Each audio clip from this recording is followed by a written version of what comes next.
If you've been interested in getting a residence permit and living in Southeast Asia, you now have even fewer options than you did before, because the government of the Philippines has recently announced that they are suspending and reviewing their SRRV visa program. This is the retirement visa program that allowed anyone of practically any age to retire, quote unquote, in the Philippines and live there on a very tax-friendly basis. I'm going to tell you why they're doing this and what you should know about the SRRV program's suspension.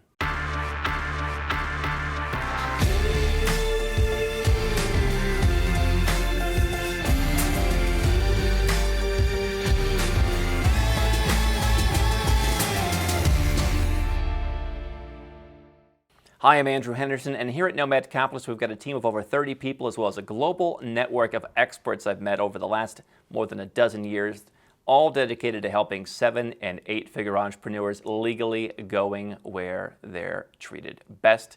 You can learn more at nomadcapitalist.com. Now, if you've been watching our channel for any amount of time, you know that I have a home in Malaysia. I love spending part of my year in Malaysia, and I've been all over Southeast Asia for many years looking for investment ideas in what I think is an up-and-coming part of the world. You've got places like Singapore, great for banking. I think Malaysia is a great place to live. Thailand, another favorite. But the one that we haven't talked about as much is the Philippines. And what the Philippines has had for a long time, going back potentially even to the 80s, I think, was what's called an SRRV visa program. And there were about 4 different categories of this program where you could basically get a residence permit in the Philippines, not actually have to spend any time there to keep the residence permit active once you went through the process of setting it up. And you could invest anywhere from $50,000 down to as little as $1,500 in the bank, depending on your circumstances. And so there were certain, categories where if you needed medical care and you were going to bring, health care spend to the Philippines, they were incentivizing that through one program. Other programs were for certain people of certain ages.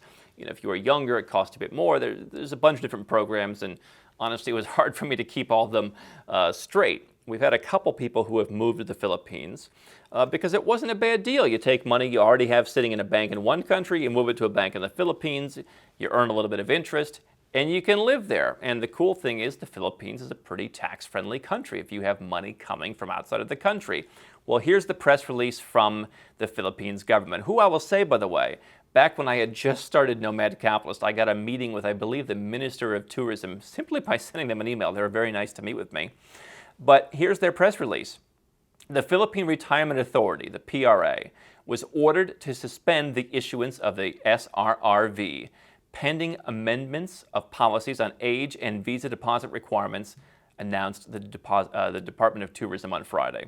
So basically, the way it used to be in Malaysia and the way it still is in the Philippines, this retirement agency, which is designed to promote the idea of retiring in the Philippines, that's their entire job, the PRA, they are underneath the Department of Tourism. And so not only do they get people to come and visit, but they get people to come and stay.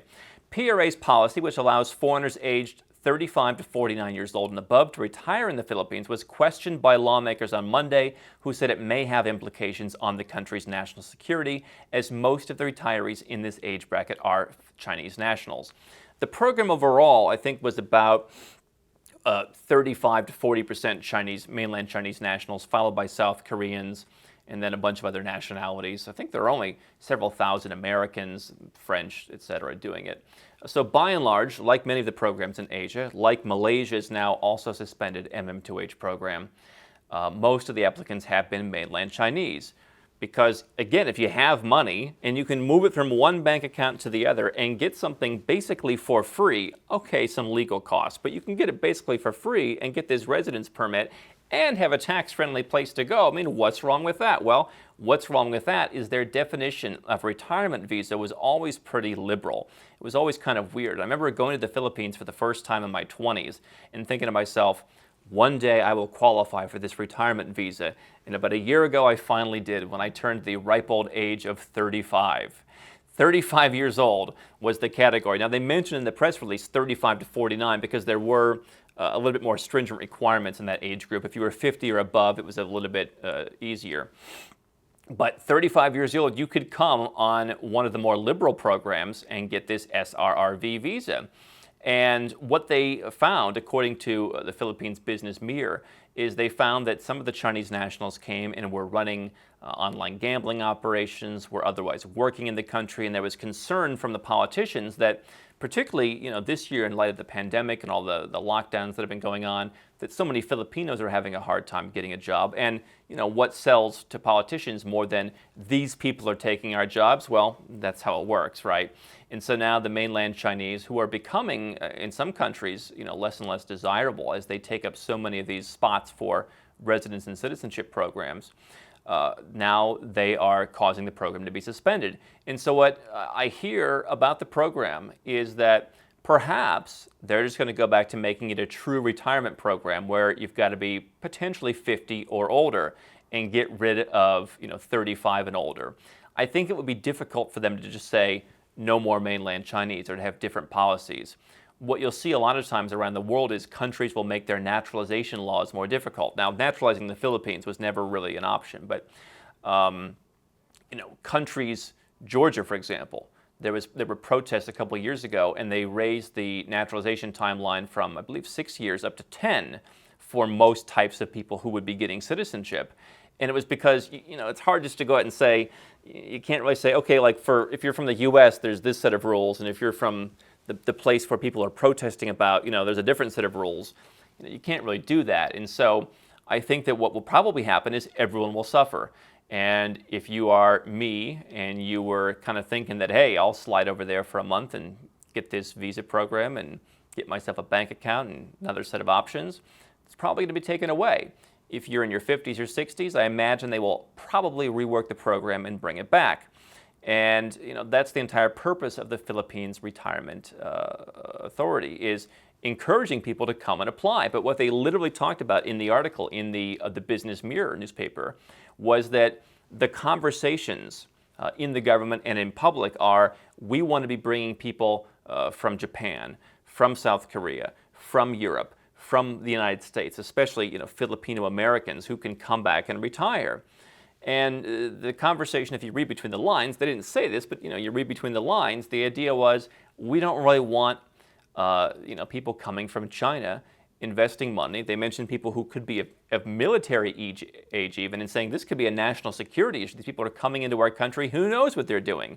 And so one of the things that the press release says is that the PRA is expected to implement an enhanced program to regularly monitor the profile and activities of active SRRV holders in coordination with other government agencies such as the Bureau of Immigration, Department of Justice, Department of Labor and Employment, i.e., don't go there and get a job, don't go there and be working under the table, don't go there and be doing shady stuff. So probably not an issue for most people, but one of the other things they said, again, is they're going to review their policies on age bracket, dollar deposit requirements, and also if you can convert those deposits into other investments like buying a condo. I think the last thing a country like the Philippines needs, where I think prices in the real estate market have got a bit hot, is more real estate investment in Manila. I think, BGC and Makati in those areas, they have plenty of foreign real estate investment into condos, which can be purchased by foreigners. And so the idea that perhaps the banking system needs more of a boost with incoming foreign currency in dollars is perhaps more appealing to them. But again, I think that the age limit might also be an issue. I certainly think there might be more restrictions. It'll be interesting to see what they come up with in terms of saying how they're going to kind of follow and regularly monitor people.